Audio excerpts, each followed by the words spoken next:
বন্ধুরা এখন চলে আসছি ওল্ড দীঘা সি বিচে। দিনের বেলা আপনারা ভিউটা দেখুন, একটা সুন্দর ভিউ নজারা। আমি এখন টাওয়ার পোস্টে আছি, আমার লোকটা দেখুন। এবং রাত্রিবেলা একটা ভিউ দেখাবো আপনাদের। দিনের বেলা ভিউটা দেখুন কত সুন্দর, এবং প্রত্যেকটা মানুষ এখানে স্নান করছে, জলের মধ্যে আনন্দ করছে, এবং প্রত্যেকে ঘোরার জন্য চলে আসছে।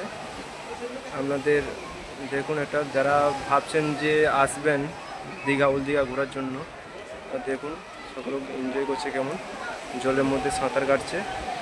এবং আপনাদের বলছি আপনারা আসুন, ভিজিট করুন। এবং ওই সাইডটা হচ্ছে বিশ্ব বাংলা যে গেট, যেটা নাইটে যে ভিউ, নাইটে এখন দেখছেন দিনের বেলা প্রায় 1000 জন প্রায় আছে, কিন্তু রাত হলে এটা 50,000-এর উপরে হয়ে যায়, কারণ রাত্রিবেলা এই ওল্ড দীঘার ভিউটা খুব সুন্দর লাগে। আর দিনের বেলা হচ্ছে নিউ দীঘাতে দিনের বেলা প্রায় স্নান করতে যায়, কারণ এখানে একটু গভীরতা বেশি থাকার জন্য এখানে মানুষ নামতে পারে না। আর ওল্ড দীঘাতে হচ্ছে রাত্রিবেলা মানুষ এসে বসে পারে, এবং সুন্দর ওইখানটা হচ্ছে ওল্ড দীঘার হচ্ছে বিশ্ব বাংলা গেট। সকলে আস্তে আস্তে মানুষ স্নান করতে আসছে, দেখুন। এবং যদি ভালো লাগে আপডেট, আপনি লাইক করবেন, কমেন্ট করবেন, সাবস্ক্রাইব করে দেবেন।